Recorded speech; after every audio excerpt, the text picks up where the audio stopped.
हाँ उमर सलामकुम। अच्छा बच्चा, ये ना बड़ा आसान सा टॉपिक है, एग्जाम में भी आता है ना। तो ये करते हैं हम लोग एक्सरसाइज 3.5।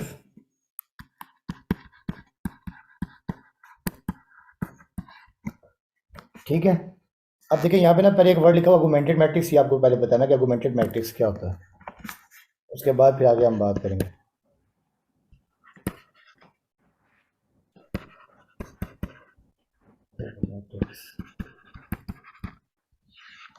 अच्छा बच्चे, ऑगमेंटेड मैट्रिक्स ऐसा मैट्रिक्स होता है कि जिसमें वेरिएबल के साथ जो कांस्टेंट होते हैं उनकी वैल्यू कांस्टेंट भी नहीं इंक्लूड होते। फॉर एग्जांपल जैसे आप ये लिखते हैं कि x plus y plus z is equal to 2 है x, और फिर जैसे आप लिखते हैं 2x plus 3y plus 6z is equal to 1 है। ठीक है। तो ऑगमेंटेड मैट्रिक्स में क्या करते हैं कि जो कांस्टेंट टर्म भी इंक्लूड होती है। देखिए जब आप इसे बनाएंगे, यानी इसका मैट्रिक्स बनाएंगे, देखिए x का कोफिशिएंट 1 आ गया, फिर ये 1, फिर ये 2, ये y का कोफिशिएंट 1 है, ये -1 है, ये 3 है, फिर ये z का कोफिशिएंट 1 है, 3 है, और ये 6 है।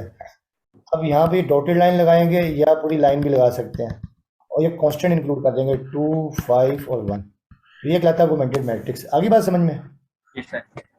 ये ऐसा मैट्रिक्स जिसमें कांस्टेंट वैल्यूज भी इंक्लूड होती हैं, that is called augmented matrix. अब हमने क्या करना है कि इस ऑगमेंटेड मैट्रिक्स को एचलॉन फॉर्म से सॉल्व करना है और फिर रिड्यूस एचलॉन फॉर्म। तो ये इंपॉर्टेंट क्वेश्चन है, ये करते हैं। ठीक है। तो ये मैं क्वेश्चन लिख लूँ। क्वेश्चन नंबर 3 है।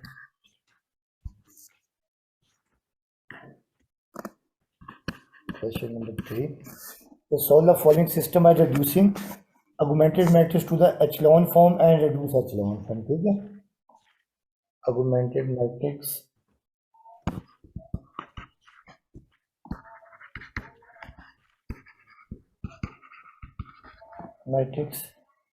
reduced to echelon form and reduce echelon form. या आपको ये भी समझाऊंगा कि एचलॉन फॉर्म क्या होती है और रिड्यूस एचलॉन फॉर्म क्या होती है। ठीक है। अच्छा बच्चे देखिए, एचलॉन फॉर्म क्या होती है। देखिए कोई भी आपको मैट्रिक्स दिया हो ना, देखें तो बेटा देखिए रिड्यूस एचलॉन फॉर्म में क्या होता है, कोई भी मैट्रिक्स है उसकी जो किसी भी रो का जो पहला एलिमेंट है वो हमेशा 1 होना चाहिए। क्या होना चाहिए? 1 होना चाहिए। चलिए ये जब ये क्वेश्चन करेंगे ना फिर साथ साथ मैं आपको समझा दूंगा। ठीक है। ये क्वेश्चन यहाँ मैं, है ना, 1 होना चाहिए, उसके नीचे 0 हो। हाँ जी जी, एक मिनट जी। मलिक साहब सलाम अलैकुम। नहीं नहीं, मैं बस पढ़ा रहे हैं, मैं थोड़ी देर तक आ रहे हैं। बस वो हो जाता है आना आना। अच्छा बच्चे जी, वो पहला एलिमेंट 1 होना चाहिए, उसके नीचे फिर 0 होना चाहिए। वो भी आपको ना समझाता हूँ। क्वेश्चन लिख लो, इसी से हमें सॉल्व करना है। तो ये क्वेश्चन आपके पास ये इसका फर्स्ट पार्ट है, ये x1 -2x2 और +2x3 इज इक्वल टू 1 है। ये माइनस माइनस -1 जी, और फिर ये 2x1 और +3x2 और +x1 इज इक्वल टू 1, ये माइनस और two last x of three है 5 पहली रो में। जी। अच्छा -2x3, ठीक है सॉरी, -2x3, ठीक है। और फिर ये 5x1 -4x2 और फिर -3x3 इज इक्वल टू 1 है। तो देखिए आपको याद होगा ये क्वेश्चन को सॉल्व करने के ना 2-3 मेथड और भी होते हैं। एक होता है मैट्रिक्स मेथड, एक क्या होता है क्रैमर रूल। मगर यहाँ भी इन्होंने कहा कि आपने सॉल्व करना है किससे, ऑगमेंटेड मैट्रिक्स है ना, और आपने एचलॉन फॉर्म में कन्वर्ट करना है, फिर रिड्यूस एचलॉन फॉर्म में। तो सबसे पहले तो हम इसका ऑगमेंटेड मैट्रिक्स बनाएंगे। तो यहाँ लिखेंगे हम लोग सर अगर पेपर में आ जाए कि क्रैमर रूल से सॉल्व करें तो क्रैमर से करेंगे फिर। फिर क्रैमर से करेंगे, और लिखा हो जिस मर्जी मेथड से करें तो फिर आपकी मर्जी है, जिस मर्जी मेथड से करें। ठीक है। और अगर मेंशन है कि भाई आपने इसी मेथड से करना है, जो मेंशन है, तो फिर आपने उसी मेथड से करना है। तो पहले स्टेप में तो आप इसका ऑगमेंटेड मैट्रिक्स बनाएंगे। तो लिखेंगे the matrix of the given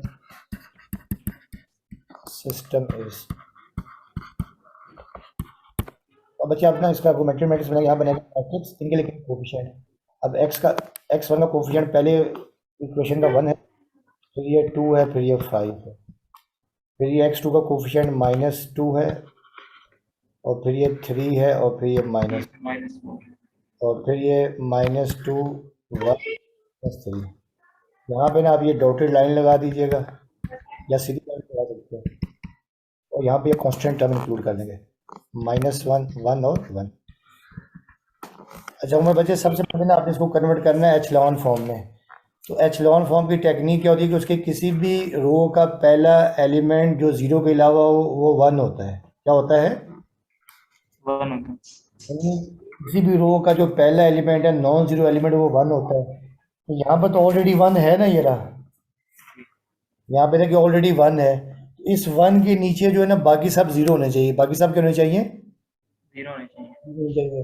अब देखिए ये 1 है, हमने ये देखिए 2 को भी 0 बनाना है और 5 को भी 0 बनाना है। तो ये ऐसे बनेंगे ना, देखिए अगर हम ये लिखता हूँ मैं, देखिए कि बाय, अब देखिए यहाँ वर्डिंग लिखेंगे बाय R2 और प्लस -2 R1, ये R2 डैश हो जाएगा। जी मैं क्या कर रहा हूँ कि R1 को मल्टीप्लाई कर रहा हूँ -2 से, और R2 में ऐड कर रहा हूँ। तो देखिए जब -2 से मल्टीप्लाई करेंगे तो ये हो जाएगा -2, और -2 + 2 0 हो जाएगा। बात आई समझ में? सर ये क्या मैं बता दें दोबारा। देखिए बच्चे, R2 को R1 से मल्टीप्लाई कर रहे हैं, फिर उसमें से 1 माइनस कर रहे हैं। ये बच्चे देखिए ना, यहाँ पे हमें चाहिए 0, ये 2 की जगह चाहिए 0, और 5 की जगह पे भी क्या चाहिए? 0। 0। तो मैंने क्या किया, जो रो 1 है इसको मैं मल्टीप्लाई कर रहा हूँ -2 से, क्योंकि ये हो जाएगा -2, और R2 में ऐड कर रहा हूँ तो -2 + 2 क्या हो जाएगा? ये 0 हो जाएगा ना। 0 हो जाएगा। और इसी तरह देखें इसी तरह करूँगा, दूसरा स्टेप क्या करूँगा, और यानी बाय R3 और प्लस -5 R1, और ये R3 डैश, यानी R3 डैश का मतलब रो 3 चेंज हो जाएगी। यानी क्या कर रहा हूँ मैं, R1 को -5 से भी मल्टीप्लाई कर रहा हूँ। जब -5 से मल्टीप्लाई करूँगा तो ये हो जाएगा -5, और जब R3 में ऐड करेंगे तो यह हो जाएगा -5 + 5 0 हो जाएगा। ये बात आई समझ में? ये सब समझ गए। अब देखिए यहाँ मैं लिखता हूँ R, अब यहाँ लिखते हैं रो, ये ना R, क्योंकि हम रो ऑपरेशन कर रहे हैं। अब बच्चे यहाँ पे R1 हम ऐसे ही लिख देंगे। देखिए R1 लिखा मैंने 1 -2, ये -2, और ये देखिए माइनस, ठीक है ना, 2 ही माइनस है ना, जी सर, ठीक है 2 माइनस। जी। और यहाँ पे -1। अब बच्चे देखिए मैंने किया कि मैंने R1 को मैं मल्टीप्लाई कर रहा हूँ किससे? -2 से। ये रहा। तो देखिए जब -2 से मल्टीप्लाई करेंगे तो देखिए, और R2 में ऐड कर रहे हैं, तो देखिए -2 + 2 ये 0 हो जाएगा ना। ये क्या हो जाएगा? देखिए 0 हो जाएगा। क्या हो जाएगा? ये 0 हो जाएगा ना। ठीक है। ये बात आई समझ में? जी सर। और फिर देखिए दूसरे एलिमेंट को जब करेंगे -2 से, तो ये माइनस माइनस प्लस, ठीक है, और 2 टू द 4 4 + 3 ये हो जाएगा 7, यहाँ आ जाएगा 7। और फिर जब इसको मल्टीप्लाई करेंगे देखें -2 से, तो ये भी minus minus minus minus plus, और 2 टू द 4 4 + 1 5 आ गया। और जब यहाँ करेंगे देखें, ये -1 मल्टीप्लाई बाय -2 ये हो जाएगा +2, और +1 ये आ जाएगा 3। ठीक है। ठीक है। अच्छा इसके बाद देखिए हम लोग क्या कर रहे हैं, अब हम लोग R1 को कर रहे हैं -5 से मल्टीप्लाई। देखें, ठीक है, -5 से मल्टीप्लाई। तो देखिए जब -5 से मल्टीप्लाई करेंगे, देखें ये रहा, तो ये 1 मल्टीप्लाई बाय -5 हो जाएगा -5 + 5 ये हो जाएगा 0। देखिए ये हो जाएगा 0, ठीक है, थर्ड रो में। फिर जब -2 को करेंगे -5 से मल्टीप्लाई, तो माइनस प्लस 5 टू द 10 +10 और -4 ये आ जाएगा +6। ये बात आ रही समझ में या नहीं?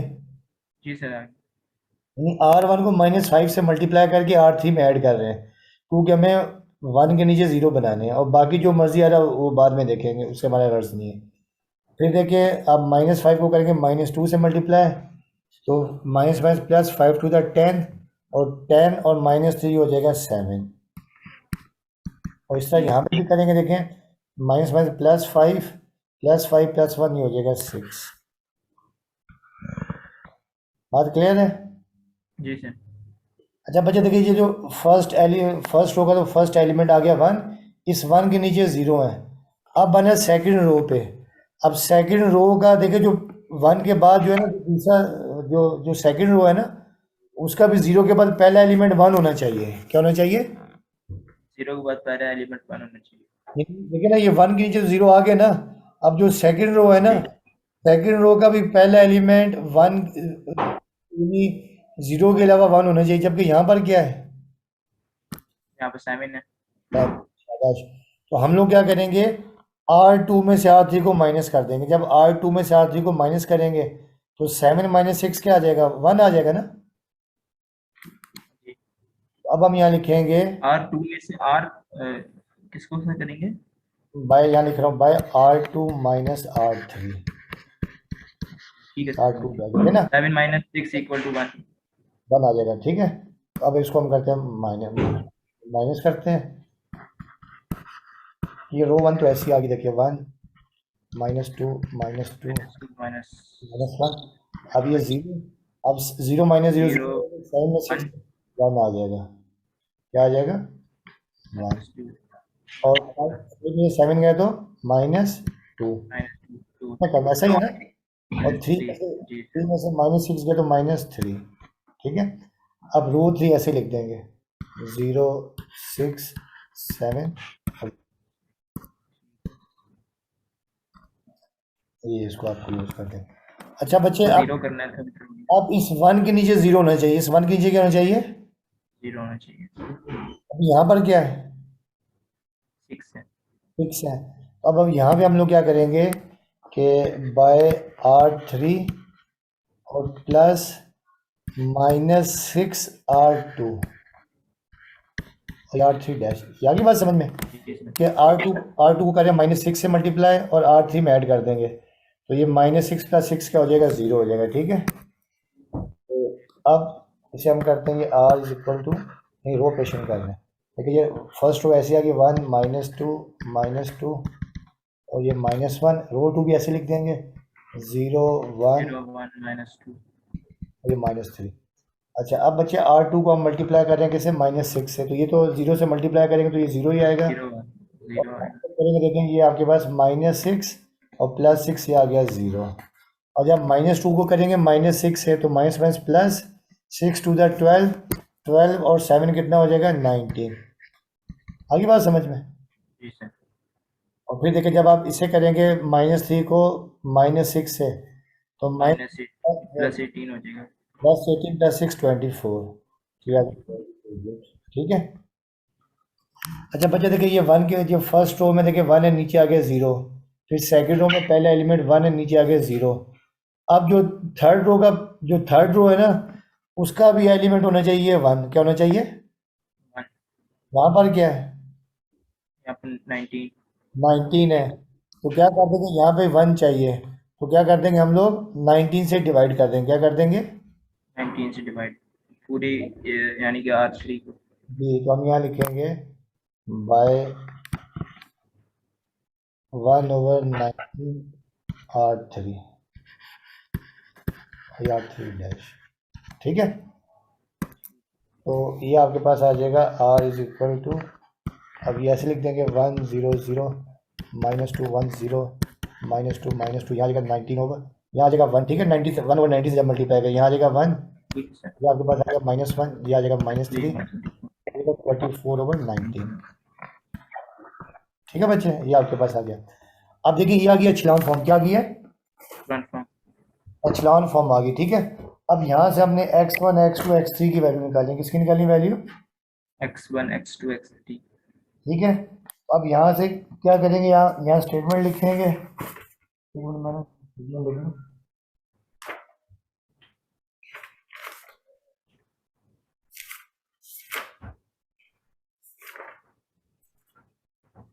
उसी का तो जो बुक की स्टेटमेंट है ना, वही लिखा गया, ताकि ना उससे भी थोड़े नंबर सही मिलते हैं। ठीक है, तो अब हम यहाँ से लिखेंगे, ये आपके पास आ गई is the required echelon form. ठीक है, ऊपर लिख देंगे, यानी ये लिख देंगे ऊपर, इसे 1 का नाम दे देंगे, तो इज द रिक्वायर्ड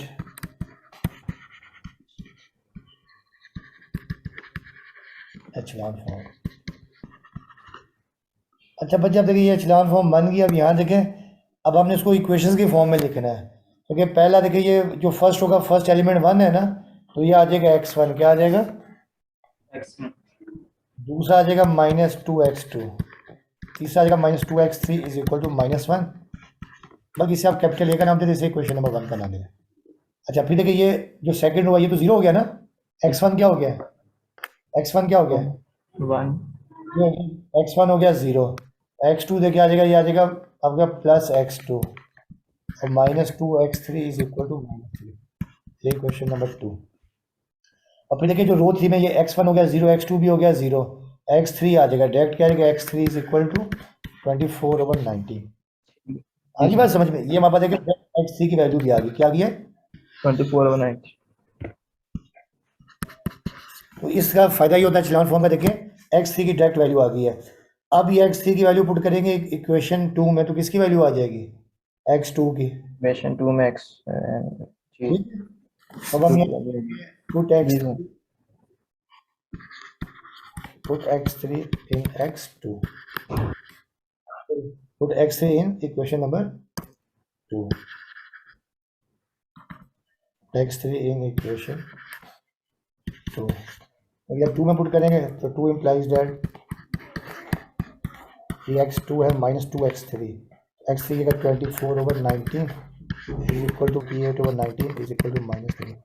और यहाँ से आप x2 x2 -3 प्लस 48/19, ठीक है। 19 आप ले लेंगे एल्सियम, तो जब 19 एल्सियम ले लेंगे तो ये आपके पास आ जाएगा x2 इज इक्वल टू, और यहाँ से आपके पास x2 की वैल्यू आ गई, x2 की वैल्यू आपके पास देखिए आ गई है, कितनी आ जाएगी, -57 + 48 -9, ठीक है, तो -9/19 आ गई x2। अब आपको वैल्यू निकालनी है किसकी, x1 की, तो ये x2 और x3 पुट कर देंगे इक्वेशन 1 में, ठीक है। जी सर। तो अब आप लिखेंगे for x1 for 1 implies that, ठीक है। तो 1 आपके पास है x1, तो x1 तो आ गया ऐसे, फिर -2x2 है, x2 आ गया -9/19। सर x1 की वैल्यू निकालेंगे। हाँ तो x1 तो निकालनी है ना, ये लिखा ना, for x1 put x2 and x3 in equation 1।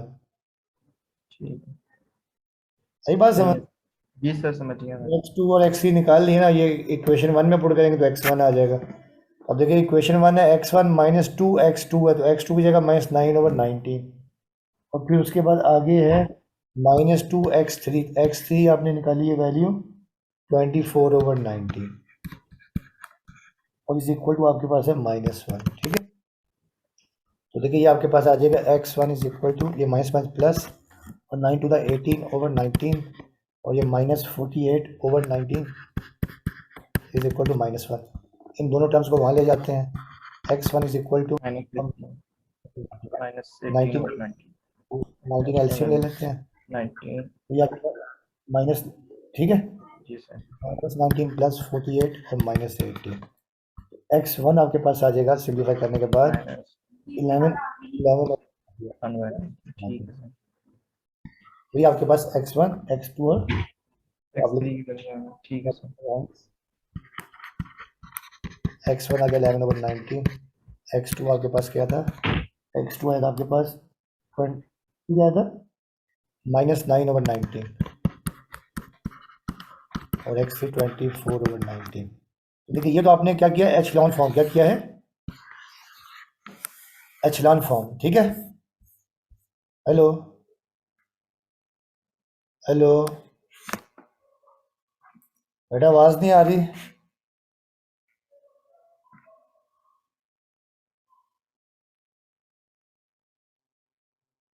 आवाज आ रही है,